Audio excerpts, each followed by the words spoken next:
வணக்கம் நண்பர்களே. ஒரு இடத்துல இருந்து இன்னொரு இடத்துக்கு நமக்கு போக தேவைப்படுவது டிரான்ஸ்போர்ட்டுங்க. காலத்துல ஒரு ஊர்ல இருந்து இன்னொரு ஊருக்கு போறதுக்கு நடந்து போயிருப்போம்.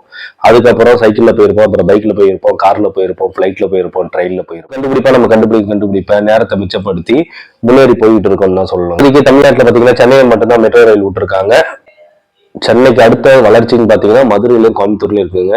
கோயம்புத்தூர்லயும் இருக்கு. அதாவது தமிழ்நாட்டோட துணை தலைநகரமா கோயம்புத்தூர் செலக்ட் பண்றதா இல்ல மதுரையை செலக்ட் பண்றதான்ட்டு நிறைய டிபேட் ஓடிட்டு இருந்ததுங்க.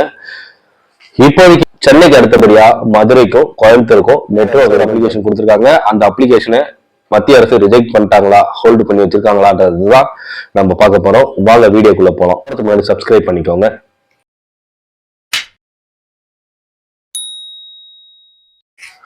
இந்திய பிரதமர் புதன்கிழமை 19/11/2025 கோவையில இயற்கை வேளாண் மாநாட்டுக்கு வந்து கலந்துக்க வராருங்க. அந்த சமயத்துல சிஎம் அவர்கள் அவங்க கொடுத்த மெட்ரோ ரயில் திட்டத்தை நீங்க நிராகரிச்சிட்டீங்க, இது அரசியலுக்காக பண்றீங்க அப்படின்னு சொல்லியிருக்காருங்க. தமிழ்நாட்டுக்குள்ள பிரதமர் வர்றப்ப இதை சொல்றதுனால கொஞ்சம் சலசலப்பை ஏற்படுத்திடுச்சுங்க. மத்திய அரசு சொல்ற காரணம் பாத்தீங்கன்னா பாப்புலேஷன் 20 லட்சத்துக்கு கம்மியான இருக்கிற பாப்புலேஷன் இருக்கிற இடத்துல மெட்ரோ ரயில் கிடையாது அப்படின்னு மத்திய அரசு சொல்லிருக்காங்க.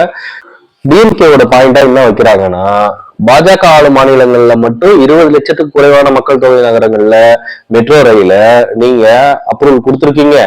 இதே பாஜகவோட ஆர்டர் என்னன்னு பாத்தீங்கன்னா, மத்திய அரசியலோட விதிகள் எல்லாமே தெரிஞ்சுமே நீங்க அப்ளை பண்றீங்க.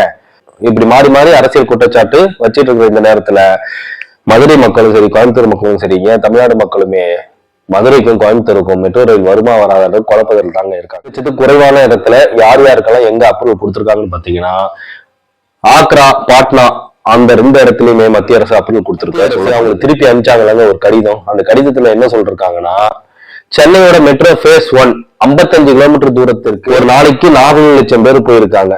அதுவே கோவையில 34 கிலோமீட்டருக்கு 5.9 லட்சம் பேர் பயணிப்பார்கள் அப்படின்னு சொல்லி எங்களுக்கு அப்ரூவல் கேட்டிருக்கு. நடைமுறைக்கு சாத்தியம் மத்திய அரசு கேட்டிருக்காங்க.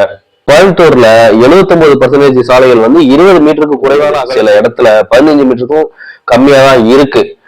சோ அப்படி கம்மியா இருக்கும்போது உயர்த்தப்பட்ட, அதாவது மேம்பாலம் மெட்ரோ தான் போட முடியும், அது சாத்தியம் இல்லை அப்படின்னு சொல்லி மத்திய அரசு ஒப்புதல் அளிக்கவில்லை. இப்போதைக்கு மதுரைக்கும் கோயம்புத்தூருக்கும் மெட்ரோ வரலங்க. பொறுத்திருந்தான் பார்ப்போம் எந்த அரசு எந்த முடிவை எப்படி எடுக்கிறாங்கன்ட்டு. வீடியோ உங்களுக்கு பிடிச்சிருந்தா லைக் பண்ணுங்க, ஷேர் பண்ணுங்க, சப்ஸ்கிரைப் பண்ண மறந்துடாதீங்க. நன்றி, வணக்கம்.